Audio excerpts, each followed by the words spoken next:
Madam side ఉండండి.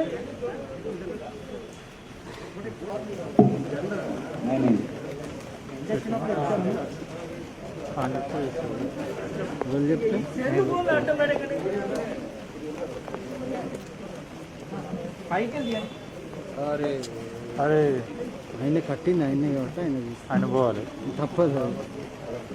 ఆయననే రాష్ట్రపతి రాజ్యసభ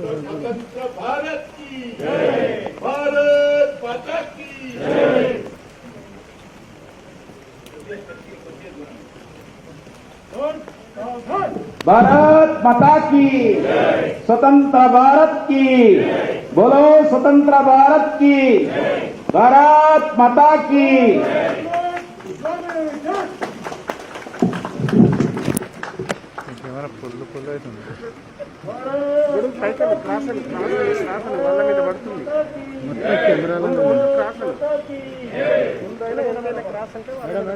పోని పోని పోయేటోళ్ళని పోనీరా బాబు.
भारत माता की, भारत माता की।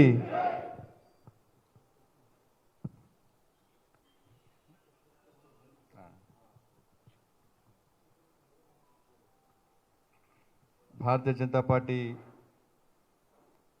రాష్ట్ర కోర్ కమిటీ సభ్యులు, రాష్ట్ర పదాధికారులు, ఇతర సీనియర్ నాయకులు, విచ్చేసినటువంటి కార్యకర్తలందరూ కూడా, పాత్రికేయ మిత్రులందరూ కూడా 74వ స్వాతంత్ర దినోత్సవం సందర్భంగా శుభాకాంక్షలు తెలియజేస్తున్నాను.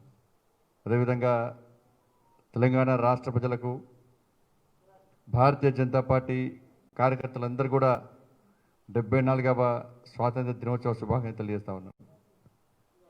ముందుగా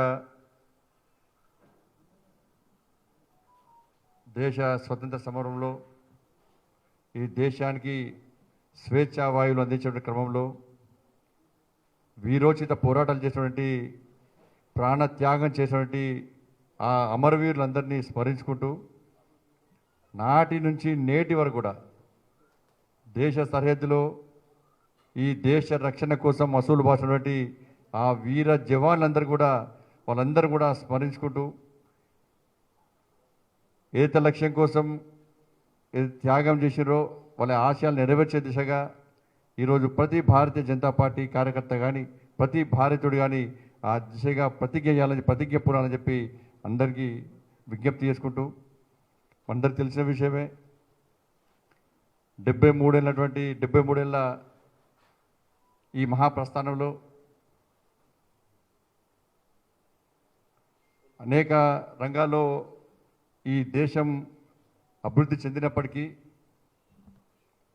అనుకున్న స్థాయిలో అభివృద్ధి జరగాలనే విషయం వాస్తవం. దేశంలో ఉన్నటువంటి మేధో సంపత్తిని కానీ, ఉన్న అవకాశాలను సరైన దిశగా వినియోగించుకోకపోవడం వల్ల ఈరోజు ఇటువంటి పరిస్థితి దాపరించిన విషయం అందరూ గుర్తించాల్సిన అవసరం ఉంది. ఈ మహాప్రస్థానంలో 2 రకాలుగా మనం ఈ దేశ అభివృద్ధి విషయంలో ఆలోచించాల్సిన అవసరం ఉంది. పాలన విషయంలో కానీ, అభివృద్ధి విషయంలో కానీ. 2014 ముందు, 2014 తర్వాత జరిగినటువంటి పరిణామాలను, అభివృద్ధిని ఒక్కసారి బేరీజు వేసుకోవాల్సిన అవసరం ఉంది. ఈ దేశంలో ప్రస్తుతం దేశభక్తుల పాలన కొనసాగుతున్నది. అనేక మంది ఏవైతే దేశం కోసం త్యాగం చేసినారో, దేనికోసం త్యాగం చేసినారో వాళ్ళ త్యాగాలను నెరవేర్చే దిశగా, వాళ్ళ ఆశయాలను నెరవేర్చే దిశగా మోడీ గారి నేతృత్వంలోని భారతీయ జనతా పార్టీ ప్రభుత్వం ప్రతి క్షణం ఆలోచిస్తూ ఈ దేశాన్ని అగ్రరాజ్యాల్లో ప్రథమ స్థానం చేయాలి, ఒక శక్తివంతమైన భారతదేశ నిర్మాణం జరగాలి, తల్లి భారత మాతను విశ్వగురు స్థానంలో ప్రతిష్ఠించాలనే ఒక దృఢ సంకల్పంకు ఒక సంకల్ప దీక్షతో ముందుకు సాగుతున్న విషయాన్ని ఒక్కసారి మనం ఆలోచించాల్సిన అవసరం ఉంది. 7వసారి ఎర్రకోటపై మన ప్రియతమ ప్రధాని శ్రీ నరేంద్ర మోడీ గారు జాతీయ పతాకాన్ని ఆవిష్కరిస్తున్న తరుణంలో దేశమంతా ఒక పండుగ వాతావరణం నెలకొని ఉన్నది. ప్రతిసారి ఏదో ఒక సంక్షేమ పథకాన్ని ప్రకటిస్తూ మొట్టమొదటి స్థానంలోనే మొదట్లోనే జాతీయ పతాకాన్ని ఆవిష్కరిస్తూ ఇవాళ స్వచ్ఛ భారత్ పేరుతోని జన్ధన్ పేరుతోని ఒక సంక్షేమ పథకాలను అందించిన ఘనత మన నరేంద్ర మోడీ గారు. మనందరూ తెలుసు, స్వచ్ఛ భారత్ ఆ రోజు ప్రకటించిన తర్వాత, ఎర్రకోటపై ప్రకటించిన తర్వాత మన దేశవ్యాప్తంగా పెను మార్పులు జరిగినాయి. మన దాదాపు 90% గ్రామాలు బహిరంగ మల విసర్జన రహిత గ్రామాలుగా ఇవాళ గుర్తింపు వచ్చినాయంటే అది మోడీ గారి ఒక పిలుపులని.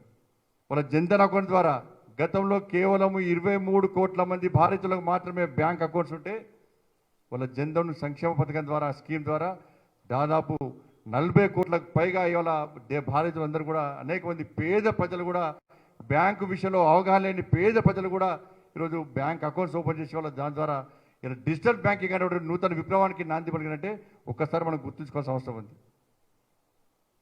దాంతోపాటు ఈ 6 ఏళ్ల పాలనలో అనేక సాహసోపేతమైన నిర్ణయాలు, ఆర్థిక పరంగా కానీ ఇవాళ అనేక విషయాల్లో ఇవాళ అనేక సంచలనాత్మక నిర్ణయాలు తీసుకొని, సాహసోపేతమైన నిర్ణయాలు తీసుకొని ఈ దేశ ప్రజల యొక్క గౌరవాన్ని, ప్రతిష్టను ప్రపంచంలో చాటి చెప్పడానికి ఘనత నరేంద్ర మోడీ గారు. గతంలో ప్రపంచ దేశాల్లో మన భారతీయులందరూ కూడా భారతీయులను చెప్పుకునేటువంటి అవకాశం లేకుండా వెనుకడు వేసే తరుణంలో ఈరోజు ప్రపంచంలో ఉన్న ప్రతి భారతీయుడు ఎస్ నేను భారత మాత ముద్దుబిడ్డ, నేను భారతీయులని సగర్వంగా తలెత్తుకొని చెప్పేటువంటి పరిస్థితి వచ్చిందంటే దాని ప్రధాన కారణం మోడీ గారు తీసుకునే సాహసోపేతమైన నిర్ణయాల విషయాన్ని ఒక్కసారి మనం గుర్తుంచుకోవాల్సిన అవసరం ఉంది.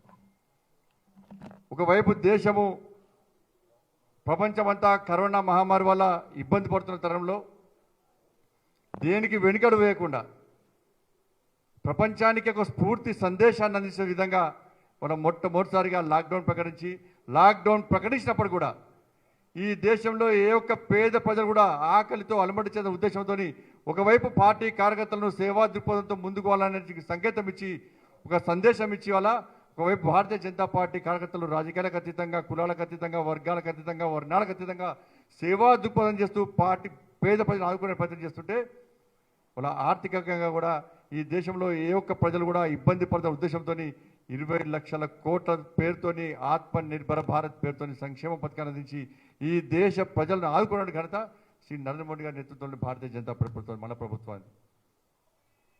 ఒకవైపు దేశం అన్ని రకాలుగా అభివృద్ధి చెందుతుంటే ఇవాళ తెలంగాణ రాష్ట్ర పరిస్థితి మనకు తెలుసు. ఒక ప్రశాంతమైన వాతావరణంలో, ఒక సంతోషకరమైన వాతావరణంలో స్వాతంత్ర్య దినోత్సవ వేడుకలు జరుపుకోవాల్సిన పరిస్థితుల్లో ఇవాళ తెలంగాణ రాష్ట్ర ప్రజలందరూ కూడా వాళ్ళ ఇబ్బందులతో, సమస్యలతో తల్లడిల్లుతూ ఇవాళ స్వాతంత్ర దినోత్సవ వేడుకలు జరుపుతున్నట్టే దీనికి కారణం ఎవరో ఒక్కసారి మనం ఆలోచించాల్సిన అవసరం ఉంది. 2014 కంటే ముందు గతంలో అనేక సంవత్సరాలు రజాకారుల పాలనలో కానీ వాళ్ళ అకృత్యాలకు తట్టుకోలేక ఒక విరోచిత పోరాటం చేసిన తర్వాత ఇలా 2014లో మనము అనేక మంది అమరుల త్యాగాల ఫలితంగా తెలంగాణ రాష్ట్రాన్ని ఏర్పాటు చేసుకున్నాం. మనం చూస్తున్న తెలంగాణ రాష్ట్రంలో పరిస్థితి ఏందో, విద్య, ఉపాధి, ఉద్యోగ అవకాశాల్లో తెలంగాణకు అన్యాయం జరుగుతుంది భావించి ఆంధ్రప్రదేశ్ను విభజించి వాళ్ళ తెలంగాణ రాష్ట్రంగా ప్రత్యేకంగా రాష్ట్రంగా ఏర్పడిన తర్వాత వాళ్ళు మనకు న్యాయం జరుగుతుంది, మన రాష్ట్రాన్ని మనం ఏర్పాటు చేసుకోని చెప్పి భావిస్తున్న తరంలో గతంలో ఏ విధంగా రజాకారుల పాలన సాగిందో ఈరోజు అదే పాలన కొనసాగుతున్నది. అంతకుముందు king court palace, Falaknuma palace నుంచి ఆ రోజు రాజ్యాధికార పాలన కొనసాగిస్తే ఈరోజు కేసీఆర్ నేతృత్వంలో టీఆర్ఎస్ పార్టీ ప్రభుత్వం ప్రగతి భవన్ అనే ప్యాలెస్తోని, ఫామ్ హౌస్ అనే ప్యాలెస్తోని వాళ్ళ దాని ద్వారా వాళ్ళ పాలన కొనసాగిస్తూ ప్రజలకు అందుబాటులో లేని పాలనగా, ఎవరికి కనీసం న్యాయం చేయలేని పాలనగా ఒక నిరంతరంగా ఒక నికృష్టమైన పాలన అందిస్తున్న విషయాన్ని ఒక్కసారి మనం గుర్తుంచుకోవాల్సిన అవసరం ఉంది. ఆ రోజు అయితే రజాకారులకు వ్యతిరేకంగా మనము యుద్ధాన్ని కొనసాగించి అనేక మంది స్ఫూర్తిగా తీసుకొని మొన్న తిరిగి మలిదశ ఉద్యమంలో తెలంగాణ రాష్ట్రాన్ని సాధించుకున్నామో ఆ రోజు ఎవరైతే రజాకార్ల వ్యతిరేకంగా పోరాటం చేసినామో ఆ రజాకార్ల వారసులను ఇలా ప్రగతి భవన్లో కేసీఆర్ పక్కన చేసుకొని వాళ్ళ అడుగుజాడలు నడుస్తూ వాళ్ళ మనలను ఇలా శాసిస్తున్న విషయాన్ని ఒక్కసారి తెలంగాణ రాష్ట్ర ప్రజలు గుర్తుంచుకోవాల్సిన అవసరం ఉంది. వాళ్ళ దేశానికి స్వాతంత్ర్యం వచ్చిన తర్వాత కూడా 13 నెలల పాటు వాళ్ళ నియంత్రిత పాలన మనం కొనసాగించాం. నియంత్ర పాలనను మనం అనుభవించినాం. వాళ్ళ తర్వాత విమోచన పొందిన తర్వాత ఈ రోజు కూడా ఇంకా గడీల పాలన కొనసాగుతున్న విషయాన్ని ఒక్కసారి మనం గుర్తుంచుకోవాల్సిన అవసరం ఉంది. వాళ్ళ 17th సెప్టెంబర్ను ఎట్టి పరిస్థితుల్లో జరపాలని చెప్పి ఆ రోజు ఉద్యమ సమయంలో వివరించినటువంటి కేసీఆర్, డిమాండ్ చేసినటువంటి కేసీఆర్ గారు ఈరోజు దానికి భిన్నంగా ఇవాళ గత అమరవీరుల చరిత్రను పూర్తిగా తెరమరుగు చేయాలి. ఎవరైతే ప్రాణత్యాగం చేశారో వాళ్ళని పూర్తిగా తెరమరుగు చేయాలి. మొదటి దశ ఉద్యమంలో కానీ మళ్ళీ దశ ఉద్యమంలో కానీ ఎవరైతే విరోధ పోరాటం చేశారో, ఎవరైతే మేధావులు ఉన్నారో, ఎవరైతే ఆలోచన పరున్నారో వాళ్ళందరి చరిత్రను తెరమరుగు చేసి ఆయన చరిత్రను, ఆయన కుటుంబ చరిత్రనే రాబోయే తరాలకు అందించాల కుట్రలో భాగంగా వాళ్ళ 17th సెప్టెంబర్ను తెలంగాణ విమోచన దినోత్సవాన్ని జరపకుండా వాళ్ళు నిర్లక్ష్యం చేస్తున్న విషయాన్ని ఒక్కసారి తెలంగాణ ప్రజలు గుర్తించుకోవాల్సిన అవసరం ఉంది. కేవలం ఆయననే ఈ దేశానికి తెలంగాణ రాష్ట్ర ఉద్యమంలో ఆయనే ఓడిచిండు, నేనే చేసిన, నా వల్లనే, నా కుటుంబం వల్లనే తెలంగాణ రాష్ట్రాన్ని సాధించుకోవడం చెప్పి రాబోయే తరాలకు అందించాల కుట్రలో భాగమే 17th సెప్టెంబర్ను తెలంగాణ విమోచన దినోత్సవాన్ని అధికారికంగా జరగకపోవడానికి ప్రధాన కారణం అనే విషయాన్ని ఒక్కసారి మనం గుర్తుంచుకోవాల్సిన అవసరం ఉంది. ఒకవైపు మోడీ గారు దేశంలో అనేక సంక్షేమ పథకాలు కోవిడ్ సందర్భంలో కూడా ప్రవేశపెడితే వాళ్ళ 7,000 కోట్లకు పైగా ఇవాళ కరోనా మహమ్మారి విషయంలో ఈ తెలంగాణ రాష్ట్ర ప్రజలను ఆదుకోవడానికి కేంద్రము 7,000 కోట్లకు పైగా నిధులు కేటాయిస్తే ఏ ఒక్క పైసా ఖర్చు పెట్టకుండా ఇవాళ ఈ తెలంగాణ రాష్ట్ర ప్రజలను వంచి మోసం చేస్తున్న విషయాన్ని ఒక్కసారి గుర్తుంచుకోవాల్సిన అవసరం ఉన్నది. డాక్టర్లు ఇబ్బంది పడుతున్నారు, పారామెడికల్ సిబ్బంది ఇబ్బంది పడుతున్నారు, పోలీసులు ఇబ్బంది పడుతున్నారు, ఆశా వర్కర్లు ఇబ్బంది పడుతున్నారు, అంగన్వాడీ టీచర్లు ఇబ్బంది పడుతున్నారు, పాత్రికేయ మిత్రులు ఇబ్బంది పడుతున్నారు, కుల వృత్తుల వాళ్ళు ఇబ్బంది పడుతున్నారు, ప్రైవేట్ టీచర్స్ ఇబ్బంది పడుతున్నారు, ప్రైవేట్ లెక్చర్స్ ఇబ్బంది పడుతున్నారు, ఇలా రోజువారీ కూలీలందరూ కూడా ఇబ్బంది పడుతున్నారు, పేద ప్రజలందరూ కూడా ఇబ్బంది పడుతున్న విషయాన్ని ఒక్కసారి ఈ రాష్ట్ర ముఖ్యమంత్రి గుర్తుంచుకోవడంలో కేవలం ఈ రాష్ట్ర ప్రజలను ఆదుకునే ప్రయత్నం చేయకపోగా ఇలా ఫామ్ హౌస్కే పరిమితమై తనకు తాను తన కుటుంబాన్ని రక్షించుకోవడమే ముఖ్యం తప్ప ఈ తెలంగాణ రాష్ట్ర ప్రజలు, పేద ప్రజలను కాపాడుకునే ప్రయత్నం చేయకపోవడం వల్లనే వాళ్ళ తెలంగాణ రాష్ట్రంలో వాళ్ళ కోవిడ్ సందర్భంగా వాళ్ళ ప్రాణాలను కాపాడుకునే ప్రయత్నంలో ఇలా కార్పొరేట్ హాస్పిటల్లో ఫీజులు చెల్లించలేక దాన్ని నియంత్రించే దమ్ము ఈ టీఆర్ఎస్ పార్టీకి లేకపోవడం వల్ల అనేక మంది పేద ప్రజలు వాళ్ళ ప్రాణాలు హరించిపోతున్న విషయాన్ని ఒక్కసారి రాష్ట్ర ముఖ్యమంత్రి గ్రహించాల్సిన అవసరం ఉంది. కేంద్రం ఇచ్చిన నిధులను పూర్తిగా దారి మళ్లిస్తూ దానికి భిన్నంగా కేంద్రాన్ని ఇలా ప్రతి విషయంలో అప్రతిష్టపాలు చేసే ప్రయత్నం రాష్ట్ర ముఖ్యమంత్రి చేస్తున్నాడు.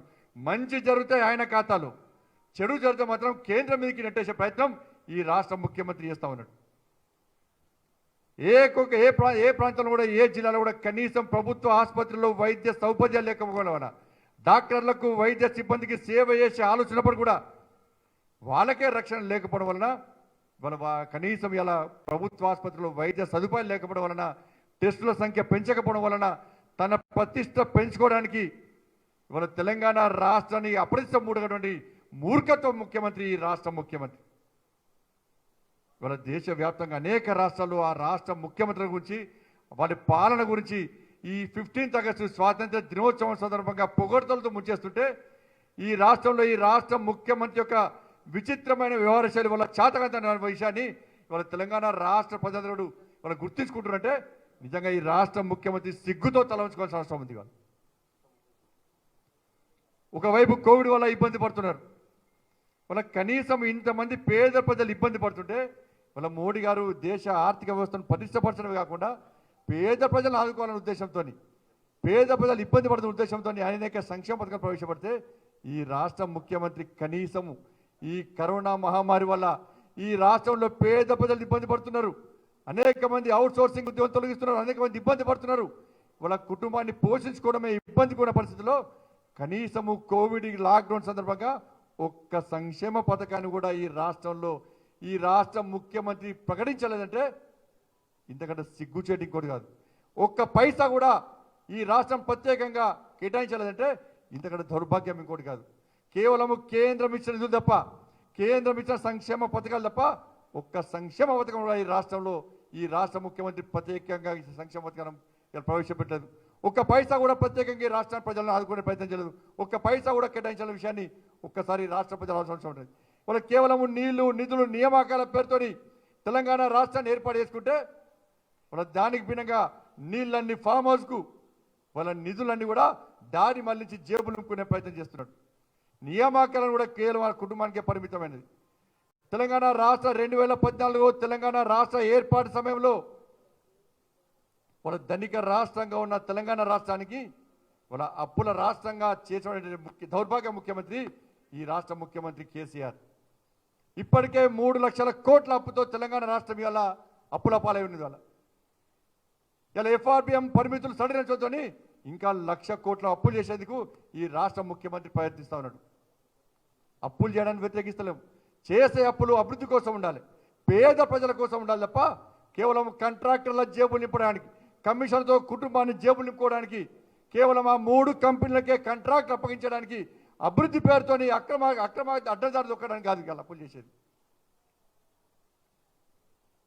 వాళ్ళ ప్రాజెక్టుల పేరుతోని ఒకవైపు లాక్డౌన్ ఉంటే, ప్రాజెక్టుల పేరుతోని నామినేషన్ పేరుతోని వాళ్ళ కోట్లాది రూపాయల నిధులను ఇవాళ కేవలం ఆ 3 కంపెనీలకు అప్పగించడానికి ఈ రాష్ట్ర ముఖ్యమంత్రి, ఆ రాష్ట్ర ముఖ్యమంత్రి కలిసి ఆడుతున్న పన్నాగాని ఒక్కసారి తెలంగాణ రాష్ట్ర ప్రజలు ఆలోచించాల్సిన అవసరం ఉంది.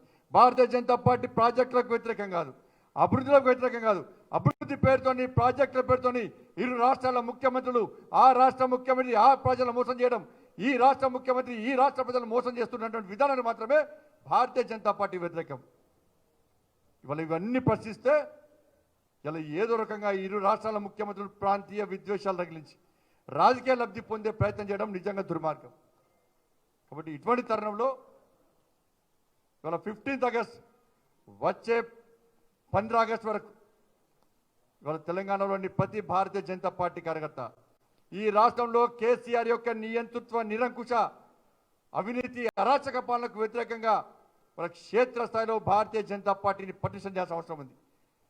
ప్రజాస్వామ్య తెలంగాణ నిర్మాణం కోసం ఏదైతే అమరవీరులు ఎలా ఏదైతే ఆశయం కోసం ఆత్మ బలిదానం చేసిర్రో, ఎవరైతే గతంలో అమరులను స్ఫూర్తిగా తీసుకొని ఆత్మ బలిదానం చేసిర్రో వాళ్ళ ఆశయాలు నెరవేర్చడమే లక్ష్యంగా వాళ్ళ టీఆర్ఎస్ పార్టీకి ప్రత్యామ్నాయంగా రాబోయే రోజుల్లో ఎట్టి బస్సులో ఈ తెలంగాణ రాష్ట్రంలో గోల్కొండ కిల మీద కాషాయపు జెండాను, కమలపూ జెండాను ఎగరేసే విధంగా ప్రతి భారతీయ జనతా పార్టీ కార్యకర్త ఈ పవిత్రమైన రోజున అమరవీరులను స్మరించుకుంటూ, అమరవీరులను స్ఫూర్తిగా తీసుకొని ఈ తెలంగాణ రాష్ట్రంలో తిరిగి భారతీయ జనతా పార్టీ పాలనను అందించే విధంగా, కేసీఆర్ యొక్క నియంతృత్వ, స్వార్థపూర్త రాజకీయాలకు సమాధి కట్టే విధంగా ప్రతి భారతీయ జనతా పార్టీ కార్యకర్త ప్రతిజ్ఞ పూర్వని చెప్పి క్షేత్రస్థాయిలో భారతీయ జనతా పార్టీని బలోపేతం చేసే విధంగా అందరూ కష్టపడి పనిచేయాలని చెప్పి మరొకసారి తెలంగాణ రాష్ట్ర ప్రజలకు అప్పీల్ చేస్తున్నాం.